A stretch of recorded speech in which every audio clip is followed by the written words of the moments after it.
एक बार की बात है, एक युवा लड़का एक बार एक बौद्ध भिक्षु के पास पहुंचा। वह काफी परेशान लग रहा था। उसने बौद्ध भिक्षु से जाकर पूछा कि हे महात्मा, मैं अपने आप से परेशान हूँ, अपने आप से दुखी हूँ। बाहरी रूप से मुझे कोई दुख नहीं है। मैं धन धान्य से संपन्न हूँ, मुझे कोई शारीरिक रोग भी नहीं है, लेकिन मैं खुद से परेशान रहता हूँ, अपने मन से परेशान रहता हूँ। अक्सर मेरी बातों को मेरा कोई भी दोस्त गंभीरता से नहीं लेता और ना ही मेरे परिवार के लोग मेरी किसी बात को गंभीरता से लेते हैं। मैं जो कुछ भी सलाह देता हूँ या तो उसे मजाक उड़ा देते हैं या फिर उसे गंभीरता से लेता ही नहीं है। मेरी बातों को कोई गंभीरता से क्यों नहीं लेता? क्यों मेरी बातों पर कोई अमल नहीं करता? क्यों मेरी बातों में कोई रुचि नहीं दिखाता? क्या कारण है? कृपया मुझे बताने का कष्ट करें और मेरे इस मन के दुख को दूर करें। ये सुनकर बौद्ध भिक्षु ने कहा कि आज सुबह मैं चलित ध्यान करके वापस आ रहा था। रास्ते में कुछ कौवे काँव काँव कर रहे थे। वहीं पर मैं चलता हुआ कुछ दूर आया तो मुझे एक मोर की मधुर आवाज़ सुनाई दी। ये सुनकर अचानक मेरे मन में ख्याल आया कि कौवे कितना काँव काँव करते हैं, कितना बोलते रहते हैं, लेकिन कोई भी प्राणी कौवे की आवाज़ को पसंद नहीं करता। मोर हमेशा सही परिस्थिति के हिसाब से बोलता है। जब भी बारिश होने वाली होती है, बादल गिर आते हैं और बारिश होने की आशंका होती है, ऐसे में मोर अपनी मधुर आवाज़ में गाता है जो सभी को प्रिय होती है, सभी को अच्छा लगता है। ऐसे ही अगर इंसान सही परिस्थिति के हिसाब से सही शब्द बोले, सही वाणी बोले, तो वही वाणी दूसरों के लिए संगीत हो जाती है, संगीत बन जाती है और दूसरे लोग तुमसे सम्मोहित हो जाते हैं और वहीं पर तुम्हें सब लोग गंभीरता से लेने लगते हैं। और दूसरी तरफ अगर तुम यूं ही बेफिजूल में ऐसे ही बोलते रहो, बिना किसी बात के बोलते चले जाते हो, तो फिर तुम्हें कोई गंभीरता से नहीं लेता। तुम उस कौवे की बाती हो जाती हो जिसकी वाणी को कोई पसंद नहीं करता और बाद में तुम्हें दुख होता है कि तुम्हें कोई गंभीरता से क्यों नहीं लेता। इसीलिए अपने शब्दों को बेहद बुद्धिमानी के साथ इस्तेमाल करना सीखो। अगर तुम नहीं सीखोगे तो समाज में तुम्हें कोई गंभीरता से नहीं लेगा। ये सुनकर वह युवा लड़का बोला कि हे महात्मा, मैं जानता हूँ कि मैं ज़्यादा बोलने की बीमारी से ग्रस्त हूँ। मुझे इतना नहीं बोलना चाहिए, लेकिन मैं अपने आप पर काबू नहीं रख पाता और ना ही मैं इतना बुद्धिमान हूँ कि मैं अपने शब्दों को नाप तोल कर बोल सकूँ। मैं तो किसी से बात करते वक्त इतना सोचता भी नहीं कि मुझे अपने शब्द किस तरह इस्तेमाल करने हैं। कृपया करके कुछ ऐसी परिस्थितियाँ बता दीजिए जहाँ पर मुझे कम बोलना चाहिए या फिर बोलना ही नहीं है, हमेशा चुप रहना है।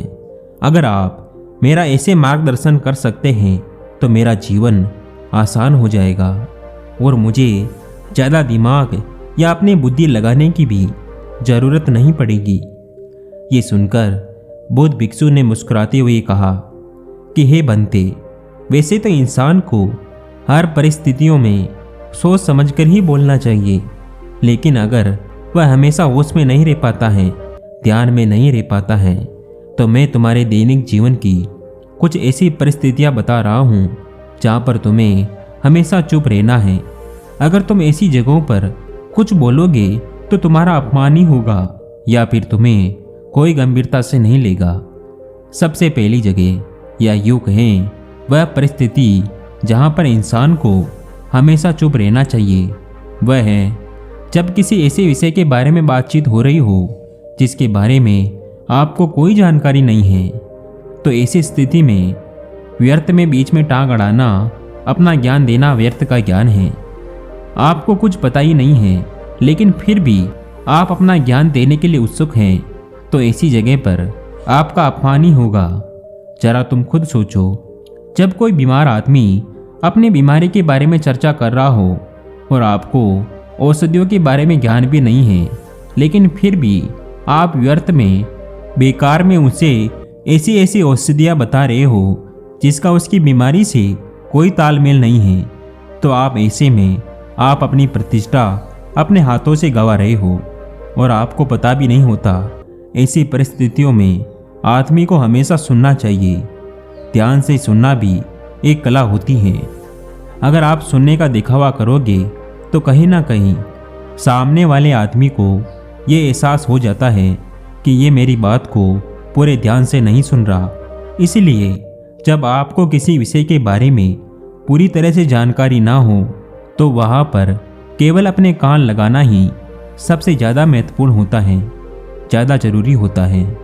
आप उस इंसान की बातें ध्यान से सुन सकते हैं और इसी बीच आप दोनों के बीच में एक संबंध पैदा होगा और वह संबंध सच्चा होगा, क्योंकि आपने उसकी बात को बड़े ही ध्यान से सुना है और इस बात का पता सामने वाले को भी होता है। तो हम बिना कुछ बोले ही सिर्फ सुनने मात्र से किसी को अपना दोस्त या अपना मित्र बना सकते हैं। इस बात को हमेशा ध्यान में रखना। दूसरी जगह जहाँ इंसान को हमेशा चुप रहना चाहिए वह है खाना खाने वक्त। खाना खाने वक्त इंसान को हमेशा चुप रहकर खाना खाना चाहिए, मौन रहकर खाना खाना चाहिए। महात्मा बुद्ध और उनके भिक्षु हमेशा चुप रहकर भोजन करते थे, शांत भाव से भोजन करते थे, परिपूर्ण होकर भोजन करते थे, पूरी तरह से करते थे, एक एक टुकड़े का स्वाद लेकर भोजन करते थे। और ऐसा भोजन जब आपके शरीर में पहुंचता है तो वह आपके अंग अंग तक ऊर्जा पहुंचाता है। अक्सर हम भोजन करते हैं तो कुछ ना कुछ बोलते रहते हैं, कुछ ना कुछ सुनते रहते हैं, लेकिन मौन रहकर पूरा स्वाद लेकर उस भोजन को कभी नहीं करते। हम उस भोजन को करते वक्त आधे अधूरे रह जाते हैं, इसीलिए हमारा शरीर रोगों से ग्रस्त हो जाता है। जरा तुम खुद सोचो, बौद्ध भिक्षु हमेशा भिक्षा लेकर भोजन करते थे और भिक्षा भी कितनी बिल्कुल मामूली सी, और वह भी एक वक्त भोजन करने के बाद भी स्वस्थ रहते थे। इतना उत्साह, जोश और आनंद से भरे होते थे। और हम तो इतना खाना खाते हैं, इतनी सारी भोजन की सामग्रियां हमारे लिए उपलब्ध होती हैं, लेकिन हमारे शरीर में ऊर्जा नहीं होती। इसका सबसे बड़ा कारण होता है कि अपना भोजन होश में रहकर नहीं करते, परिपूर्ण होकर नहीं करते, मौन रहकर नहीं करते। इसीलिए अपना भोजन हमेशा मौन रहकर ही करो। तीसरी जगह जहाँ पर अगर आपने चुप रहना सीख लिया तो इसका मतलब है कि आपने अपने ऊपर विजय हासिल कर ली। जी हाँ, गुस्से में शांत रहना या चुप रहना इतना आसान भी नहीं होता। अक्सर हम गुस्से से भरकर कुछ ऐसे शब्द या अपशब्द बोल जाते हैं जिसका पछतावा हमें हमेशा रहता है, लेकिन जुबान से निकला हुआ शब्द वापस नहीं आ सकता। उस शब्द को मिटाया भी नहीं जा सकता।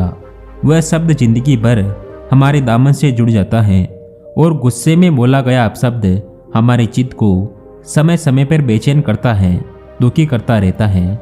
लेकिन गुस्से के वक्त चुप रहना भी एक बहुत बड़ी कला होती है। गुस्से में आदमी का अपने ऊपर काबू कहाँ रहता है, अपने इंद्रियों को वश में कहाँ रख पाता है। इसीलिए इस कला को आप तभी सीख सकते हैं जब आप गुस्सा भी होश में रहकर कर पाए। जब भी आपको गुस्सा आए तो आपके दिमाग में सिर्फ एक ही बात आएगी कि मुझे चुप रहना है, मुझे किसी से कुछ भी गाली गलौज नहीं करनी, किसी को कोई भी अपशब्द नहीं बोलना। और जब ये विचार गुस्से के साथ जुड़ जाता है तो धीरे धीरे ये आदत बन जाती है। जो दूसरों के तानों से भी अपना घर बना लेता है, अपनी कामयाबी के रास्ते निकाल लेता है, वही सच में बुद्धिमान आदमी है। जो जहर को भी दवा बनाकर इस्तेमाल करना सीख जाए वही असली बुद्धिमान होता है। चौथी जगह जहाँ पर आप चुप रहेंगे तो आपके लिए वही सबसे ज़्यादा बेहतर होगा, वही आपको सम्मान दिलाएगा। चौथी जगह जब चार लोग आपस में बैठकर बातें कर रहे होते हैं, कोई बैठक कर रहे होते हैं, तो चारों में से एक साथ तो बात नहीं कर सकते। एक बार में एक ही व्यक्ति बोलेगा और तीन सुनेंगे, तभी वे बैठक कामयाब हो पाएगी, तभी वे चर्चा सही रूप में आगे बढ़ पाएगी। अगर कोई आदमी ऐसा बैठा हुआ है जो बीच में ही दूसरे की बात को काटकर अपनी बात को ऊपर रखना चाहता है, तो ऐसे में वह चर्चा, वह बैठक आपको कहीं नहीं पहुंचाएगी और चारों लोगों के बीच में आप सबसे मूर्ख कहलाओगे। अगर आपको अपनी बात कहनी है तो सामने वाले को अपनी बात पूरी करने दो, उसके बाद अपने विचार रखो। यही एकमात्र पुरुष या फिर कहें जेंटलमैन की पहचान होती है। और आखिरी जगह, अगर हमारे माता पिता हमें कुछ कह देते हैं, हमारे बड़े बुजुर्ग हमें किसी बात पर डांट देते हैं या हमें थप्पड़ भी मार देते हैं, तो ऐसी जगहों पर आपको चुप रहना ही उनके प्रति सम्मान दिखाएगा, उनके प्रति आदर का भाव व्यक्त होगा। अगर आप उनके सामने उनका विरोध कर देते हैं, उनका प्रतिरोध कर देते हैं, तो वह गुस्सा तो थोड़ी देर बाद शांत हो जाएगा, लेकिन वह कही गई बात, विरोध किया हुआ शब्द या फिर कुछ भी उल्टा सीधा हमेशा आपके मन को सताएगा और आपके माता पिता को हमेशा यही लगेगा कि आज ये हमारी इज्जत नहीं करता, आज ये हमारी बात नहीं मानता, क्योंकि ये कमाने लग गया है, ये बड़ा आदमी बन गया है। ऐसी ऐसी बातें उठेगी, ऐसे ऐसे तंज खसे जाएंगे।